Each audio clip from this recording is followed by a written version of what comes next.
నమస్కారం. సుఖీభవకు స్వాగతం. ఈరోజు సుఖీభవలో నీరసానికి విరుగుడు ఫాస్ యాసిడ్, పాము కాటు, ఆలస్యమే అసలు విషయం, అధిక బరువు అదుపు ఎలా, యోగాతో షుగర్ అదుపు, ఇంకా హెల్త్ టిప్స్. మనకు ఆరోగ్యాన్ని చేకూర్చిపెట్టే ఔషధాలని తయారు చేయడంలో మిగతా వైద్యాలతో పోలిస్తే హోమియోది ప్రత్యేకమైన శైలిగా చెప్పుకోవాలి. ప్రకృతిలో లభించే లోహాలు, లవణాలు, ఖనిజాలు, వృక్ష సంబంధమైన పదార్థాలు, చివరికి ప్రాణాల్ని హరించే విష పాషాణాల్ని సైతం అమృతతుల్యమైన ఔషధాలుగా మలచడం మనకొక హోమియో వైద్యంలోనే కనిపిస్తుంది. అలాంటి ఔషధాల్లో పాస్ యాసిడ్ ఒకటి. నీరసం, నిస్సత్తువ, నిస్త్రాణలతో బాధపడే వారికి ఇది బాగా పనిచేస్తుంది. ఈ ఔషధం గురించిన పూర్తి వివరాల్ని ఇప్పుడు తెలుసుకుందాం.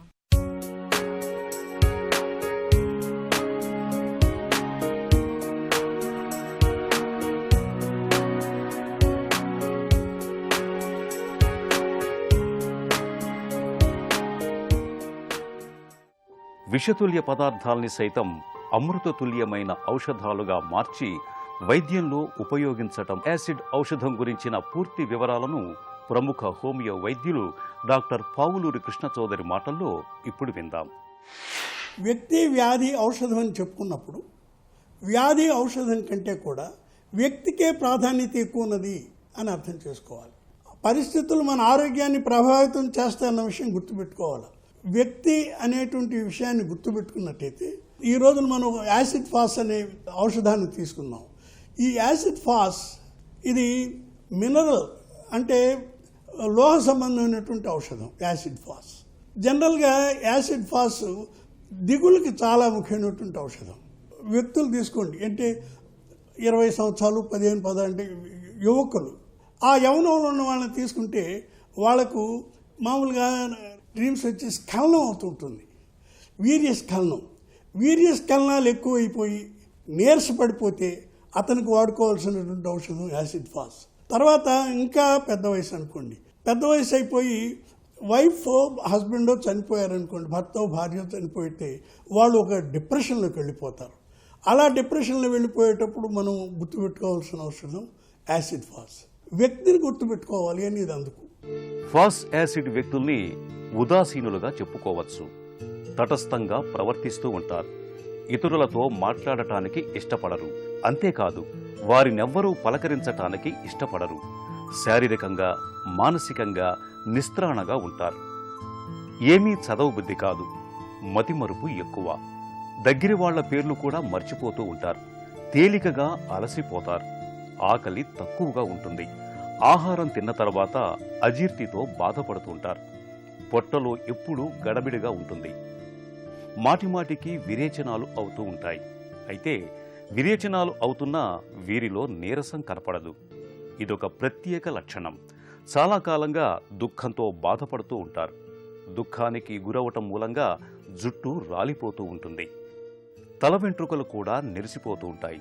పిల్లల్లో అయితే ఇంటి బెంగ ఎక్కువగా ఉంటుంది. స్కూలు మారినప్పుడు, ఊరు మారినప్పుడు పిల్లల్లో ఎక్కువగా బెంగ కనిపిస్తూ ఉంటుంది.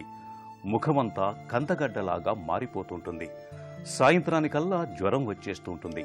ఇలాంటి పిల్లలకు ఫాస్ యాసిడ్ను ఇస్తే మంచి ఫలితం ఉంటుంది. వెంట్రుకలు రాలిపోతూ ఉంటాయి, అది దిగులు వల్ల రాలిపోవచ్చు. వాళ్ళకి యాసిడ్ ఫాసే వాడాలి. వ్యక్తి లక్షణాలు, తర్వాత వ్యాధి లక్షణాలు. వ్యాధి లక్షణాలు అంటే హెయిర్ లాస్ వ్యాధి.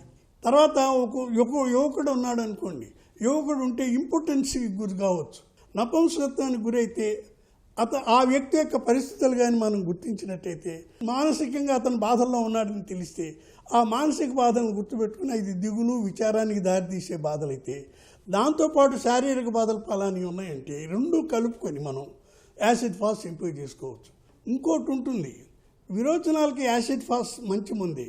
కానీ దీంట్లో ఏమిటంటే విరోచనాలు ఉండి నీరసంగా కనపడ్డ మనిషి, ఏమిటి ఇన్ని విరోచనాలు అవుతున్నాయి కానీ నీరసం రావటం లేదు, అట్లాంటి కేసుల్లో దీన్ని ఏమంటారంటే పెక్యులియారిటీ అంటారు. అసహజ లక్షణం ఇది. ఈ అసహజ లక్షణాలు కానీ కనపడితే యాసిడ్ ఫాస్ మంచి మందు. తర్వాత ఈ సందర్భాలన్నిటిని బట్టి కొంతమంది వ్యక్తుల్లో డయాబెటీస్ రావచ్చు. డయాబెటీస్కి మనం యాసిడ్ ఫాస్ మంచి మందు. ఇక్కడ మనం గమనించవలసిన విషయం ఏంటంటే వ్యాధికి కాకుండా వ్యక్తిపరంగా కూడా ఆలోచించి ఈ రెండు కూడా మనం సమన్వయం చేసుకుని ఔషధాలను ఎంపిక చేసుకోవటం హోమియో వైద్యం. ఎక్కువసేపు చదవటం మూలంగా తలనొప్పి వస్తున్నప్పుడు ఫాస్ యాసిడ్ను వాడుకుంటే మంచి ఉపశమనంగా ఉంటుంది.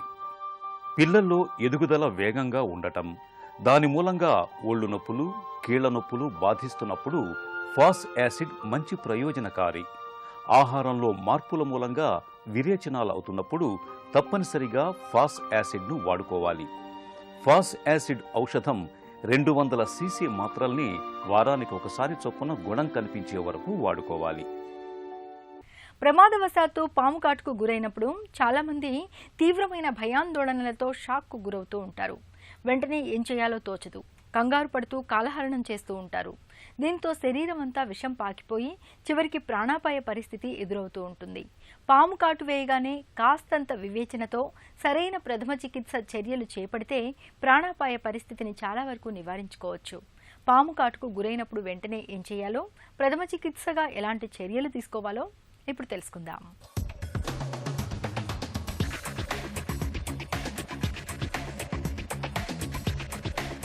కాటు వేసింది విషసర్పం కాకపోయినా ధైర్యాన్ని కోల్పోవడం వల్లనే ఎక్కువ మరణాలు సంభవిస్తున్నాయి. కాబట్టి పాము కాటుకు గురైన వారు ధైర్యంగా ఉండాలి. పాము కాటు వేసిన శరీర భాగాన్ని సబ్బునీరు లేదా యాంటీసెప్టిక్ లోషన్తో శుభ్రపరచాలి. సాధ్యమైనంత వరకు ఆ భాగాన్ని కదిలించకూడదు. నొప్పి తగ్గేందుకు ఎలాంటి మందులు వాడకూడదు. పాము కాటు వేసిన చోట కొద్దిసేపు ఐస్ ముక్క ఉంచడం మంచిది. కాటు వేసిన భాగం నుంచి నోటితో విషాన్ని పీల్చడం, ఆ ప్రాంతంలోని కణజాలాన్ని కత్తితో కోసి తొలగించడం మంచిది కాదు. కేవలం వైద్యుని పర్యవేక్షణలోనే ఈ పనులు చేయాలి. పాము కాటు వేసిన భాగానికి కొంచెం పైన గుడ్డ ముక్క లేదా తాడును గట్టిగా కట్టాలి. దానిని 10 నుండి 15 నిమిషాలకొకసారి వదులు చేసి మళ్లీ బిగించాలి. శరీరంలోకి తక్కువ విషం చేరితే మరణం సంభవించదు.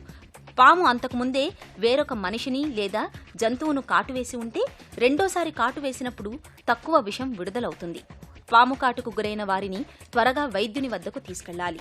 కాటు గుర్తుల్ని బట్టి అది విషసర్పమా కాదా అనేది వైద్యుడు నిర్ధారిస్తాడు. విషసర్పమైతే యాంటీస్నేక్ వీనం ఇస్తారు. విషసర్పం కాకపోయినా నొప్పి తగ్గి గాయం మానడానికి చికిత్స అందిస్తారు. బరువు నేడు మన పాలిట గుదిబండలా మారుతోంది. హై బీపీ, గుండె జబ్బులు, షుగర్ వ్యాధి, క్యాన్సర్ విపత్తులు, ప్రమాదకరమైన ఈ ఉపద్రవాలన్నీ ప్రత్యక్షంగానో పరోక్షంగానో మన బరువుతో ముడిపడినవేనని చెప్తారు డాక్టర్లు. ఒక తీరు తెన్ను లేని ఆహారపు అలవాట్లు, శరీరానికి తగినంత శ్రమ లేకపోవడం, నిరంతరం ఒత్తిళ్లతో కూడిన జీవనం, బద్ధకపు జీవనశైలి ఇవన్నీ నేడు మనకు అధిక బరువును, స్థూలకాయాన్ని శాపాలుగా అంటగడుతున్నాయి. ఈ నేపథ్యంలో అధిక బరువుతో ముడిపడిన అనారోగ్య సమస్యలు, బరువును అదుపులో ఉంచే పరిష్కార మార్గాల గురించి ఇప్పుడు తెలుసుకుందాం. మనం వెంటనే కొంచెం బరువు పెరిగాము, ఒక 2 కేజీలు పెరిగాం, 3 కేజీలు పెరిగాం చూసేవాళ్ళు అనేదానికంటే కూడా నిపుణుల సలహా మేరకి ఎంత తింటున్నాం, మనం ఎంత ఖర్చు పెడుతున్నాం అని క్యాలిక్యులేట్ చేసి దాని ప్రకారంగా ఫుడ్ మార్చుకోవడం అనేది చాలా ఇంపార్టెంట్. అండ్ నెక్స్ట్ ఇంపార్టెంట్, మనం తినే ఆహారంలో సమతూలికమైన ఆహారం అంటాం. పాతకాలంలో మన పెద్దవాళ్ళు చెప్పింది చాలా కరెక్ట్. మనం తినే దాంట్లో పాలు ఉండేవి, పండ్లు ఉండేవి, ఆకుకూరలు, తృణధాన్యాలు అన్నీ కలిసి సమపాళ్లల్లో ఉండేవి. దాన్ని బ్యాలెన్స్ డైట్ అంటాం. దీన్ని తినటం అనేది అత్యుత్తమైన మార్గం. అండ్ మనం తినే ఆహారం ప్రతి వేళ, ప్రతిరోజు, ప్రతిదీ అదే టైంకి తినటం అనేది most important. That is food discipline. So balanced diet with good food discipline అది చాలా చాలా ఇంపార్టెంట్. ఇవాళ మనం 185% మంది మనం పోగొట్టుకుంటోంది అదే. మనకి ప్రామాణికమైన ఆహారం తినటానికి దొరకట్లేదు, దొరికిన టైం ఉండట్లేదు, ఉన్నా మన టైంని మెయింటైన్ చేయలేకపోతున్నాం. హడావిడిగా తినేసి వెళ్ళటం అనేది చాలా చాలా కామన్ అయిపోయింది.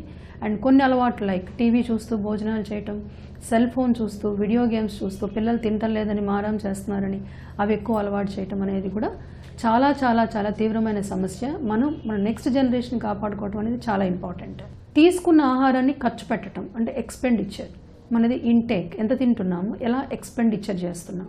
సో మనం కదలకుండా ఒకే చోట కూర్చొని తినటం వల్ల శరీరంలో ఖర్చు అవ్వాల్సిన క్యాలరీస్ చాలా తగ్గిపోతాయి.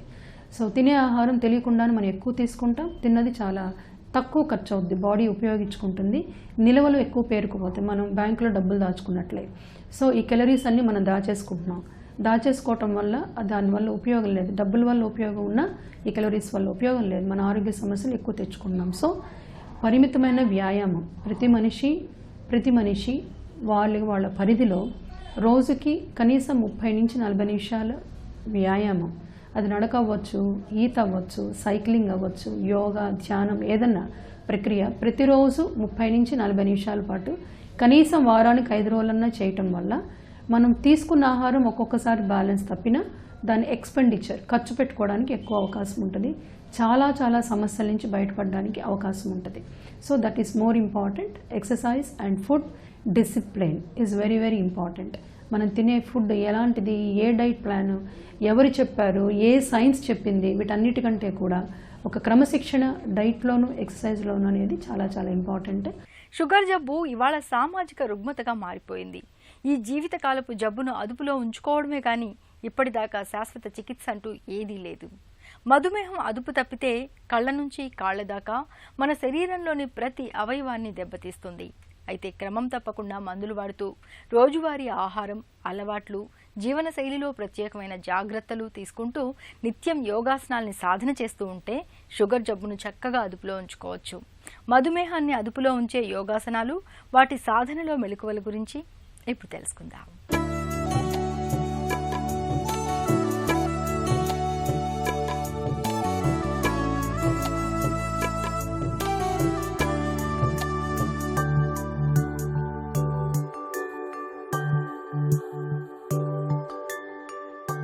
ప్రస్తుత కాలంలో భారతదేశంలో తెలుగు రాష్ట్రాల్లో చాలా ఎక్కువ మందిని పీడించేటటువంటి సమస్య డయాబెటీస్.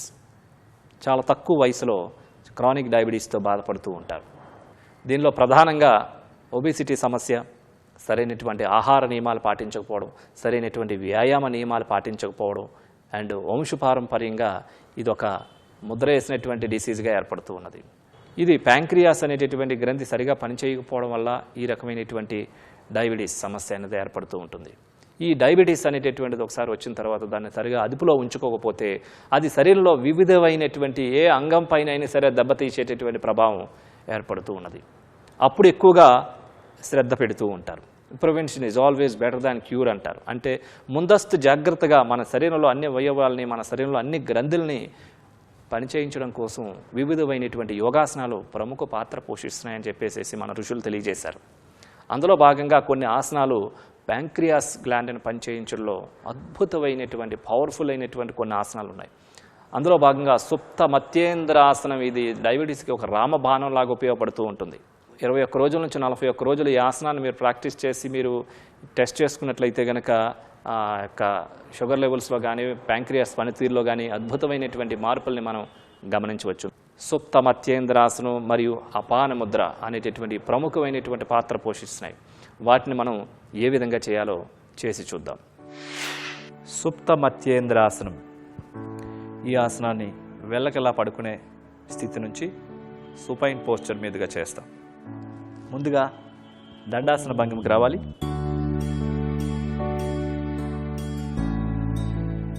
శవాసన భంగిమకి రావాలి.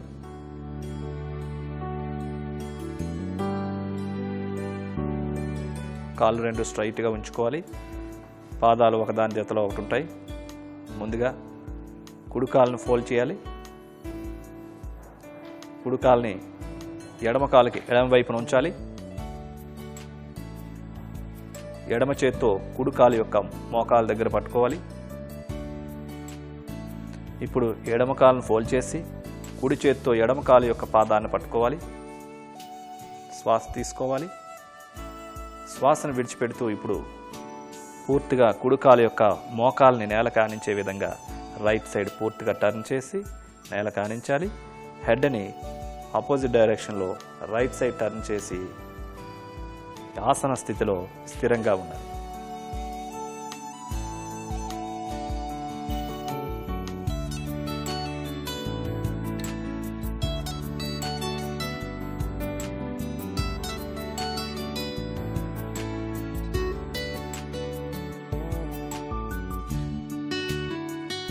ఇప్పుడు కుడి చేత్తో ఎడమకాలు యొక్క పాదాన్ని రిలీజ్ చేసి ఎడమకాలను స్ట్రైట్గా తీసుకొని రావాలి.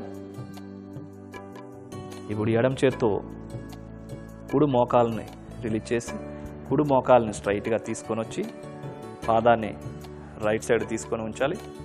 ఇప్పుడు ఎడమ కాలు జతలో స్ట్రైట్గా ఉంచుకోవాలి. సుప్త మత్యేంద్రాసనం ఇప్పుడు కుడి ప్రక్క చేద్దాం. ఇప్పుడు ఎడమ కాలను ఫోల్డ్ చేసి ఎడమ కాలు యొక్క పాదాన్ని కుడి కాలుకి కుడివైపున ఉంచాలి. ఇప్పుడు కుడి చేతితో ఎడమ కాలు యొక్క మోకాలను పట్టుకోవాలి. ఇప్పుడు కుడి కాలను ఫోల్డ్ చేసి ఎడమ చేత్తో కుడి కాలు యొక్క పాదాన్ని పట్టుకొని కుడి చేత్తో ఎడమ కాలు యొక్క మోకాలని పూర్తిగా రైట్ సైడ్కి నేలకు టచ్ అయ్యే విధంగా నుంచి ఉంచాలి. హెడ్ని పూర్తిగా లెఫ్ట్ సైడ్ టర్న్ చేసి సుప్త మత్యేంద్రాసన స్థితిలో స్థిరంగా ఉండాలి.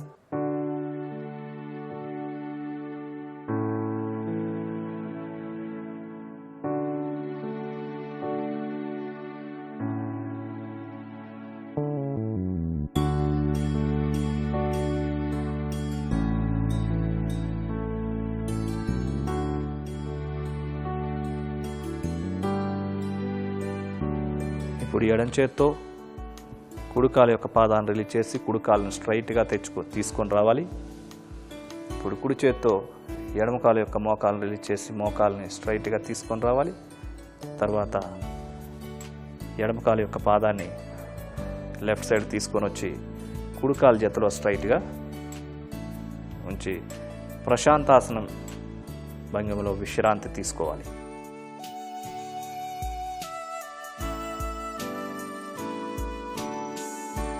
ఇప్పుడు ప్రశాంతాసన భంగిమ నుంచి సుఖాసనానికి రావాలి.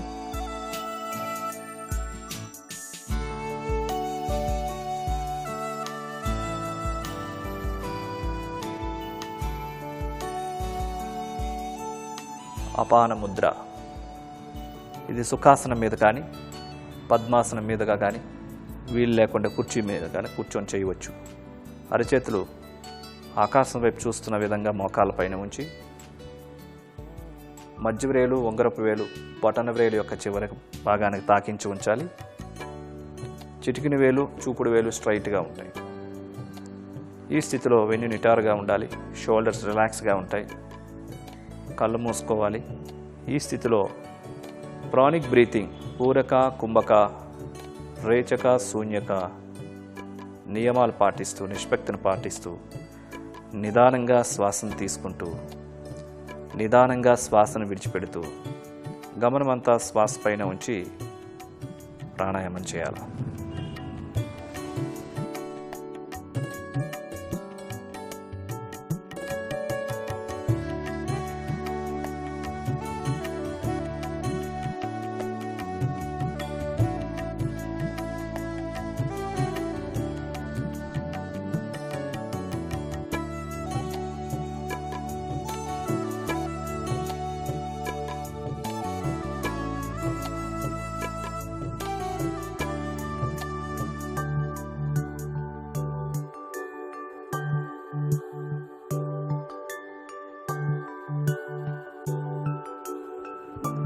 శ్వాసను విడిచిపెట్టిన తర్వాత నిదానంగా కళ్ళు తెరుస్తూ ముద్దను రిలీజ్ చేయాలి.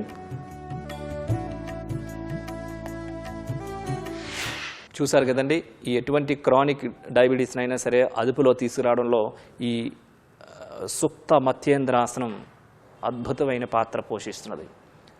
ఈ సుప్త మత్యేంద్రాసనంతో పాటుగా ఇంకా లివర్ని పనిచేయించడంలో, స్ప్లీన్లను పనిచేయించడంలో, మూత్రపిండాలను పనిచేయించడంలో, ప్యాంక్రియాస్ని పనిచేయించడంలో రామబాణంలా పనిచేస్తుందని చెప్పేసి ఇది నిరూపితమైంది. కాబట్టి ఈ ఆసనాన్ని ప్రతిరోజు 5 సార్లు లెఫ్ట్ సైడ్ రైట్ సైడ్ కూడా ప్రాక్టీస్ చేస్తూ ఈ అపాన ముద్రని ప్రతిరోజు 31 నిమిషాల నుంచి 41 నిమిషాలు మీరు ప్రాక్టీస్ చేసినట్లయితే మీరు అద్భుతమైనటువంటి ఫలితాలు గమనించడం అనేటటువంటిది మీరు గమనించవచ్చు. షుగర్ అనేది నిజానికి జీవనశైలి జబ్బు. ఆహారం, వ్యాయామం, ఒత్తిళ్ల విషయంలో జాగ్రత్త పడుతూ నిత్యం యోగాసనాల్ని సాధన చేస్తుంటే మధుమేహానికి చక్కగా కళ్ళెం వేయచ్చు. ఒక చిన్న చిట్కా మీకోసం. మానసిక ఒత్తిడికి జుట్టు రాలడానికి సంబంధం ఉంది. ఎన్ని జాగ్రత్తలు తీసుకున్నా జుట్టు రాలడం తగ్గనప్పుడు ఒత్తిడికి లోనవుతున్నారేమో గమనించండి. ఒత్తిడి తగ్గేలా తగిన జాగ్రత్తలు తీసుకోండి, జుట్టు రాలడం తగ్గుతుంది. సుఖీభవ కార్యక్రమానికి సంబంధించిన మీ సలహాలు సూచనలు మాకు తెలియజేయండి. మా చిరునామా Sukhibhava, ETV, Ramoji film city, Hyderabad 501512 లేదా sukhibhava@etv.co.in కు ఈమెయిల్ చేయండి.